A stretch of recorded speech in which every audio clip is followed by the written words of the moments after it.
comfortably zoned with the Zigzag Man in Alameda, California, pushing on the doors of life marked pull and fighting the unholy trinity as we go.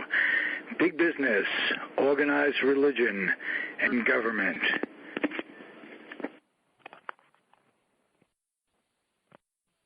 I am back, and you are comfortably zoned with me, the Zigzag Man, in Alameda, California.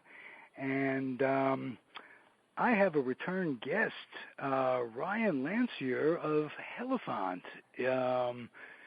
great musical group in the East Bay. And he just dropped by the studio to rap about what he's been up to personally and what's going on with Hellephant. So how's your musical world going, Mr. Ryan? You know, we're doing well. Elephant is now a two-piece again, the way we started. Going to get back to a little bit more country-ish, folk-ish sound. And we're getting ready to go to Canada and record right at the end of the year in December. So it should be a nice little change from what we were doing. We were mostly focusing on the electric with the violin, but we're just going to sort of get back to basics, and I'm really excited about that. Beautiful, beautiful. How'd you get started in music when you were a kid? What was your first album when you were a kid? My first album when I was growing up was the Traveling Wilburys, and well, actually that one wasn't mine. That was my mama's, but apparently I wouldn't get out of the I wouldn't get into the car unless I found that tape and could put it in the tape deck. Album number one. Album number one. So end of the line. Exactly. And you know, my first instrument, I got a violin when I was 5, but I didn't really stick to it. I wanted it, you know, in the beginning of the year, and then by the time I got it around Christmas, I was already wanting to be a rocker. So then middle school came around, and I started playing bass in the band here in Alameda at Chipman Middle School. And I learned how to read music and develop technique. And then it would only be, you know, when I was 13 was when I got my first guitar and really started writing my own songs and stuff. Who was your teacher that inspired you at Chipman Middle School? It's right here in Alameda, California, right? We do Comfortably Zoned Radio from the Comfortably Zoned Radio Network at the 420 Studios. Who inspired you? Musically, or my teacher? Teacher. My teacher was David Yamasaki, and a lot of the kids hated him. But and you know, he could be a dick, but he was always pretty nice to me, and I think that somewhere he saw I had potential, even though I would goof off a lot or crank the amp when he told me to turn down. And but you know, he really did spend extra time with me after school. He would come and spend a half hour with me sometimes, and he did, you know, that's something you don't do with every student, so I thought that was really cool. He taught me how to solder my own cables and make my own patch cords and stuff like that. So even though, you know, we all had our differences, I could tell that he really did care about his students, so that was always really cool. What entertainer besides the Wilburys really got you going? It could be somebody who was in the Wilburys, for crying out loud. They didn't have but about 11 stars. Yeah, well, you know, I was really into like Green Day and Rancid and local punk bands at the time when I was playing the bass. My brother had a couple friends that were rockers, and though he wasn't into music as much, I picked up a lot from the older guys, and I was always stealing their tapes and trying to get as much knowledge as I could whenever they came over. Ryan, what are your goals? I mean, if you could just say, look ahead 30 years, where would you want to be? You know, music is always going to be there, that's for sure. I mean, you know, I work doing guitar repair, and that's a big part of my life. Love working with wood and seeing things start from just a block of wood and becoming something beautiful like an archtop bridge or whatever. So that's a big part of my life. I plan on building and repairing guitars for the rest of my life, playing music as much as I can, and hopefully those two things gel out and work together nicely. They seem to be doing that for the last 5 or 6 years I've been doing it. So, yeah, definitely those two things are major parts of my life. I love your attitude. Somebody has a guitar that needs repairing, or if they need to buy a custom-made guitar, how would they get in touch with you? I'm at Gary Brower's Guitar Repair in San Francisco. We're located at 15 Lafayette, right off right by Madison Mission. So great repairs. He's been there forever. We do everything from simple setups, bone nuts, all the way to refrets. The guy there, Tim, who kind of helps me out along the way, is the man. He can make any cracked neck look brand new, like it never happened. So it's really great people there, and they're a lot of fun to work with and be around. How about a phone number and an email, not an email, but a website address? The website is going to be brower.com. You can email any questions to info@brower.com. And let me pull up the phone number here. How do you spell Brower? Brower's BRAWER. And the shop number is 415-621-3904. And we're at 15 Lafayette. One more time, it's 415-621-3904. Beautiful. Ryan, thanks for dropping by the studio. Of course. My pleasure, Zig. Thank you for having me. All right. Enjoyed it. I'm going to end this segment like I end every segment. I'm going to implore you and the entire listening audience to keep your dreams wet, keep your humor dry, keep your kids out of military recruiting stations, and keep your kids off the laps of clerics that wear dresses. You think that's a good... yeah, there we go. Those words to live by. All right. I want you happy, Ryan. If I said anything that offended you, no? No, never. All right. All right, my man. Thank you for dropping by, and adios, amigos and amigas. I am back, and you are comfortably zoned with me, the Zigzag Man, at the 420 studio in Alameda, California, sitting out in the back porch, getting some sun, enjoying the day. It's Indian summer. Actually, it's Native American summer, but we're not going to get into that. We're in a PC group, and I certainly, far be it for me to offend anyone, wouldn't be proper, wouldn't be prudent. I've got one of my favorite guests of all time. He's an integral part of Comfortably Zoned Radio, Brother Scott. Brother Scott, welcome back. Hey, this is a nice place to be sitting on a day like this. Isn't there something else? Did you ever think that the 420 studios would ever get to a place like this in life? No, it's beautiful. Yeah, this is nice. We're going to discuss a serious topic, and basically it's an ongoing topic that Scott and I have talked about over the years, and going to try to demystify the present and the ongoing situation in the Middle East. Scott, I want you to have at it. It's cathartic, as you know. Oh, gosh. I didn't know you were going to ask me to solve the Middle East problems. No, just tell us what's going on. You're not going to solve anything. We're just chatting. Your point of view is very important to me, and I want you to clarify it for everybody out there. Oh, gosh. I feel bushwhacked. That's not... Talk into the mic. No, I'm only going to be able to give you my impression from news headlines. That's all I want. Okay. Just give me your impression of what's going on and put it all into perspective. Because it's impossible for me as a Jew who experienced the Exodus, first generation removed, to be objective about Germany or about the Mideast. I just accept it for what it is. I take it. I try to be a human being. I try to see both sides. I can't be objective. It's impossible. And I don't think any Jew can be, and I don't think any German can be totally objective, and I don't think anybody Muslim could be objective about what's going on. So I want to take it from somebody who isn't involved on that gut level, and you tell me what your feeling is. Meaning I'm not Muslim and I'm not Jewish. So you're not... I have no dog in that fight. No.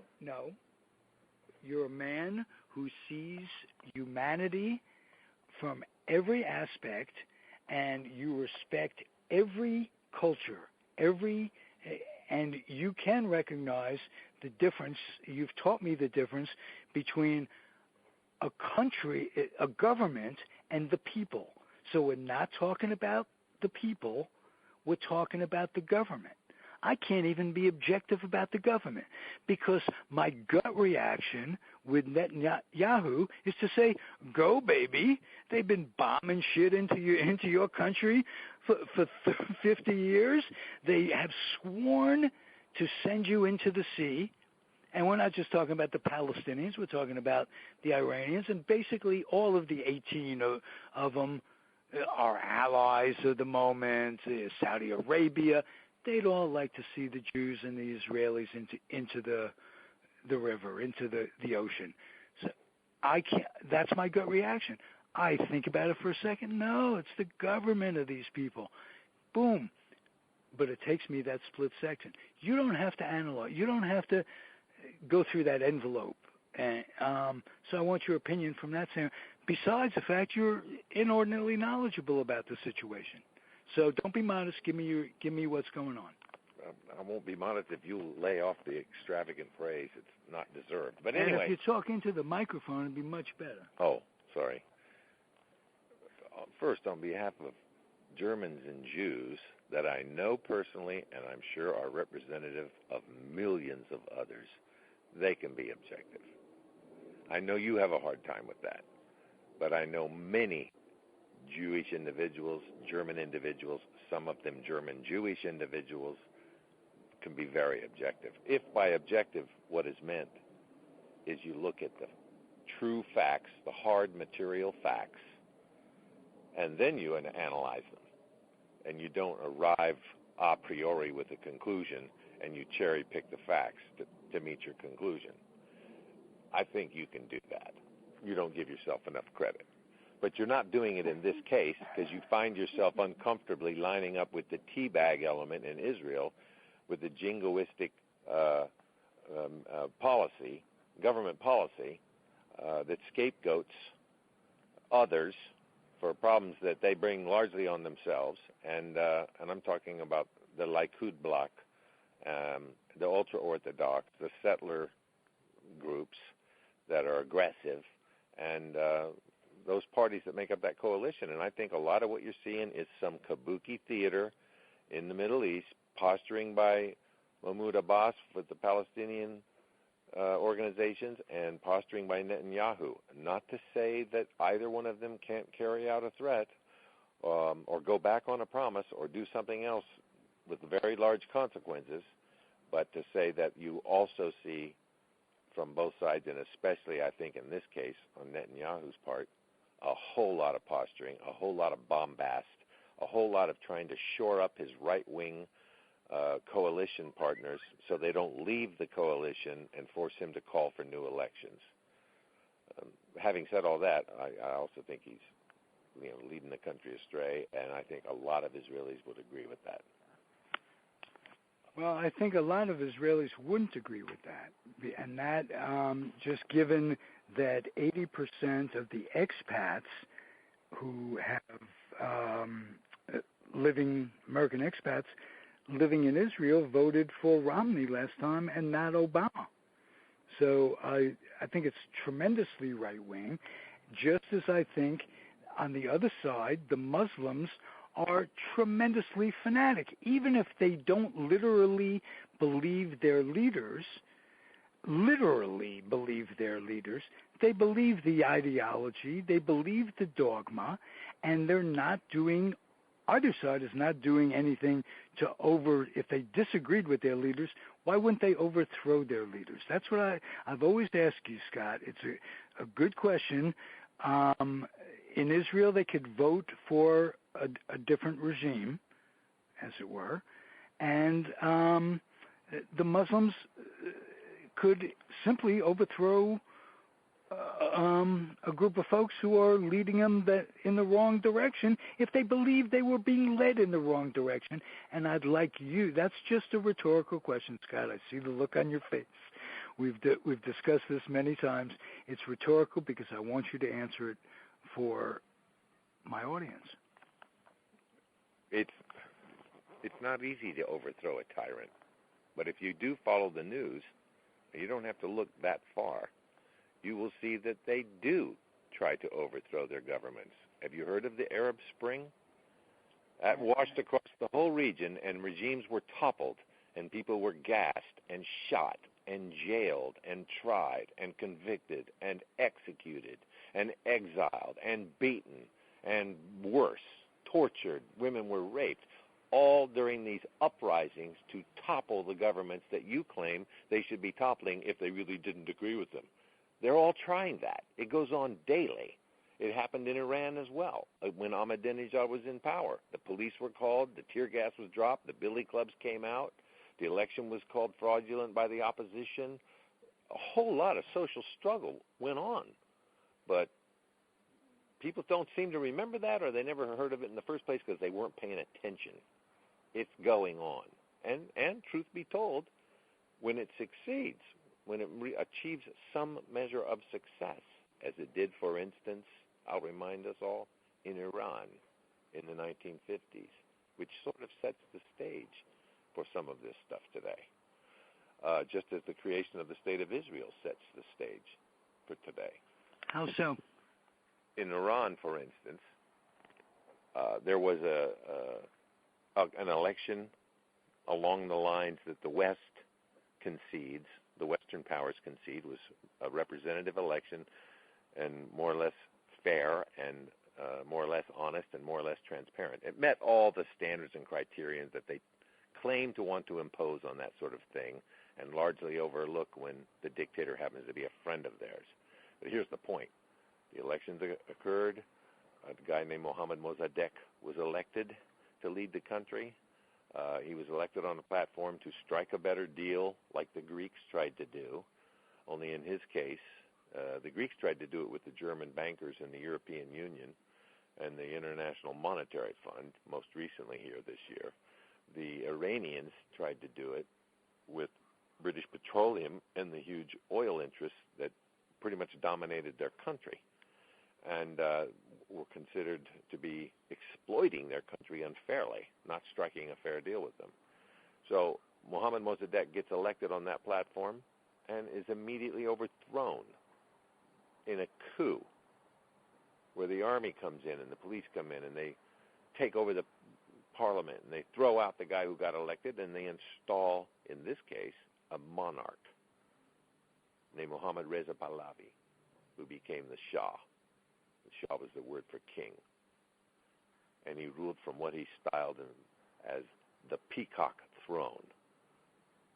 This pimp in glittery princely outfits that would make Disney envious, gets himself up there with the bejeweled crown, has himself crowned Shah, rules with absolute authority, and lasts for a long, long, long, long time because the United States State Department and government and Wall Street supported him and kept him in power, and he was a brute. This is the Shah of Iran. The Shah of Iran, and he wasn't overthrown until 1979. And unfortunately, he was replaced by Ayatollah Khomeini, a fundamentalist Muslim cleric of the Shiite persuasion, and relations between the United States government and the Iranian government have been pretty sour ever since. But as for the Iranian people, we can sympathize with them, and we can understand that that wasn't acceptable to them, and they rose up against it. They elected their own leader according to the lights that the West finds legitimate, and nevertheless, after doing everything right, still suffered foreign intervention and the imposition of a dictatorial monarchy on their terrain and ruled over them brutally for decades. And the similar things have happened in almost every Middle Eastern country. The king of Jordan rules because the British put his family in power. The king of Saudi Arabia rules because the British and the French and the Americans put that family in power, mostly the British. And all the other monarchs can only stay in power if they get support from the United States. None of them represents their people. And we have every reason to despise those rulers. Well, we have very little reason to despise their people. No, in fact, no reason to despise their people. Excellent. Very well said. Very just gets to succinct, gets to the bottom of it. I appreciate it. Thanks for stopping by the 420 Studios, as is your wont. And we'll let you go. Thanks for having me. Appreciate it. And I'll end the segment the way I end every segment. I will implore you, Scott, and everybody out there to keep your dreams wet, keep your humor dry, keep your kids out of military recruiting offices, and keep your children off the laps of clerics that wear dresses. It's always good. All those things are good for everybody. If you have any problems with that, I don't know what to tell you.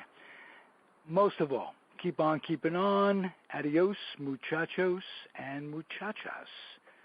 See you later, alligator.